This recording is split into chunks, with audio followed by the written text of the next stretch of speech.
Hello, welcome back to the reading of the poem of the Man God, written by Maria Valtorta, Volume 4. Chapter 462, Part 1. In Chuza's country house, the tempting proposal made to Jesus, and made known by the disciple Jesus loved. 30th July, 1946. On the other shore, at the end of the bridge, a covered wagon is already waiting. Get in, master. You will not get tired, although the journey is a long one, because I give instructions to have yokes of oxen here all the time, in order not to give offense to guests more observant of the law. They are to be pitied. But where are they? They have preceded us in other wagons. Tobit, master, says the driver who is yoking the oxen. Where are the other guests? Oh, far ahead. They must almost be at the house. Do you hear that, master? And if I had not come? Oh, we were certain that you would come. Why should you not have come?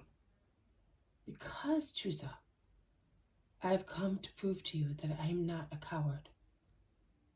Only wicked people are cowardly, those who are at fault and consequently are afraid of justice, of the justice of men, unfortunately, whereas they ought to be afraid of the first of all, of the only one of God's justice. Whereas they ought to be afraid first of all of the only one of God's justice. But I'm not in the wrong, and I'm not afraid of men. But Lord, all those who are with me revere you, as I do, and there's no reason whatsoever why we should frighten you. We want to honor you, not to insult you. Chuza is grieved and almost angry. Jesus, who is sitting in front of him, while the wagon proceeds slowly, creaking amidst the green countryside, replies, rather than the open war of enemies, I must fear the underhand one of false friends, or the unjust zeal of true friends who have not yet understood me. And you are one of them. Do you not remember what I said at Bethel? I have understood you, Lord, whispers Chuza, but he's not very sure of himself, and does not answer the question directly. Yes, you have understood me. During the wave of sorrow and joy, your heart had become as clear as the sky with a rainbow after a storm, and you saw things in a just manner. Then, turn round, Chuza, and look at our Sea of Galilee. It looked so limpid at dawn. During the night, the dew had cleansed the atmosphere, and the cold air had mitigated the evaporation of waters.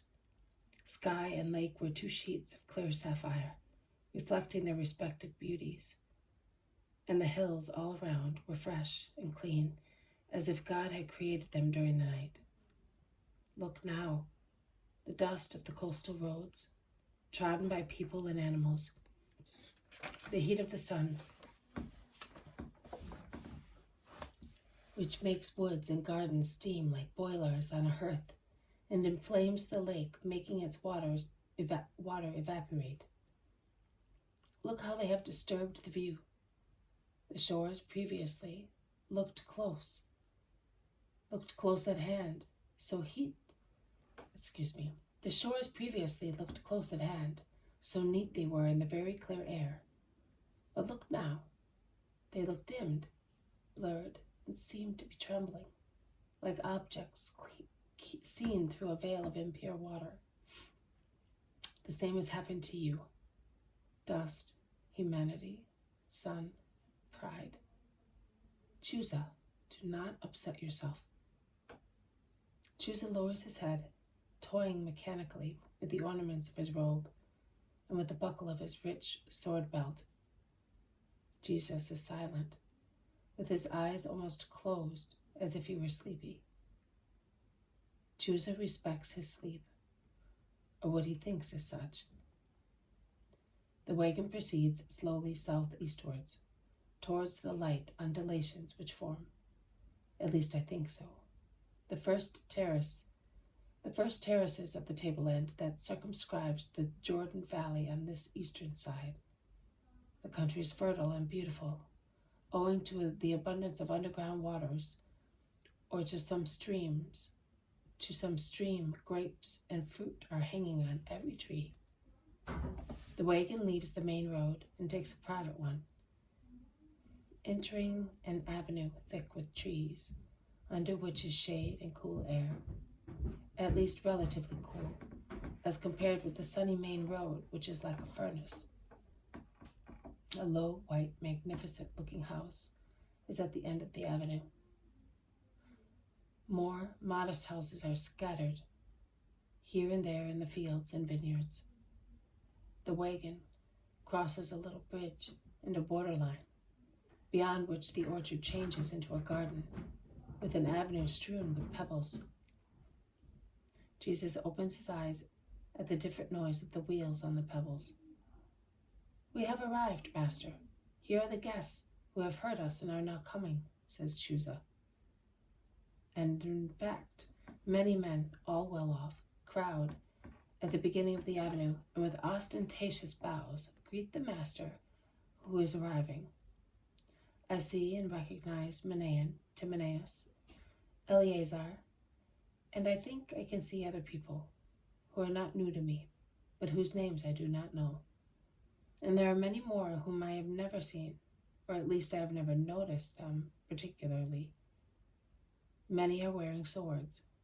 Others, in the place of swords, display the plentiful Pharisaic and priestly, or rabbinical furbelows. The wagon stops, and Jesus is the first to get off, bowing in a collective greeting. The disciples, Manaen and Timaeus, move forward and exchange personal greetings with the Master. Then Eleazar, the good Pharisee at the banquet in Ishmael's house, comes forward with 2 scribes, who push through the crowd to make themselves known.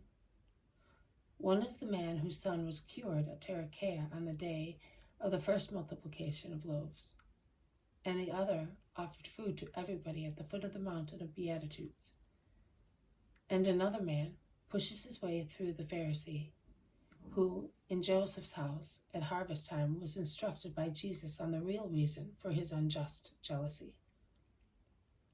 Chuza proceeds with introductions, which I will omit for the benefit of everybody, because one would lose one's head with all the Simons, Johns, Levi's, Eleazars, Nathaniels, Josephs, Philips, and so forth.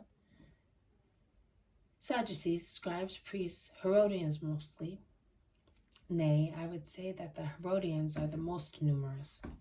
A few proselytes and Pharisees, 2 members of the Sanhedrin and 4 heads of synagogues, and 1 Essene, who got in here I know not how.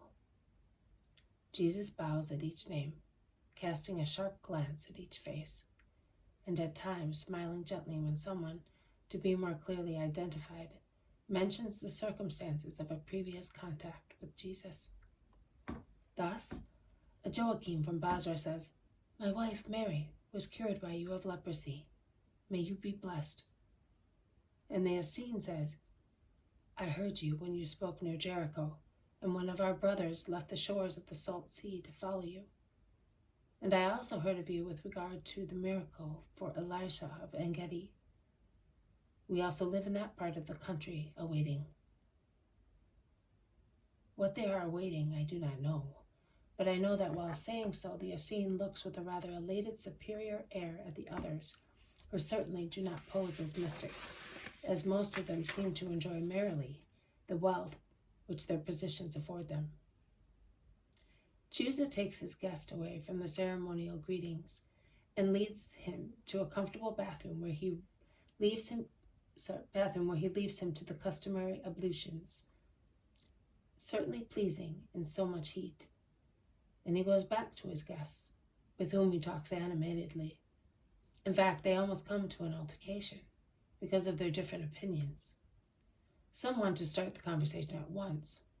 Which? Some instead suggest that the Master should not be assailed immediately, but that he should be persuaded beforehand of their deep respect. The latter suggestion prevails as it is supported by the majority and Chuza, the landlord. The landlord calls some servants to order a banquet for the evening, leaving time to Jesus, who is tired, as everybody can see, to rest. The decision is accepted by everybody, and in fact, when Jesus appears, all the guests take their leave, bowing low, leaving him with Chuza, who takes him to a shady room where there is a low couch covered with rich rugs. This has been a reading from the poem of the Man God, written by Maria Valtorta, Volume 4, Chapter 462, Part 1. In Chuza's country house, the tempting proposal made to Jesus and made known by the disciple Jesus loved. Thank you for listening. I will see you tomorrow. May God bless you, and may peace be with you.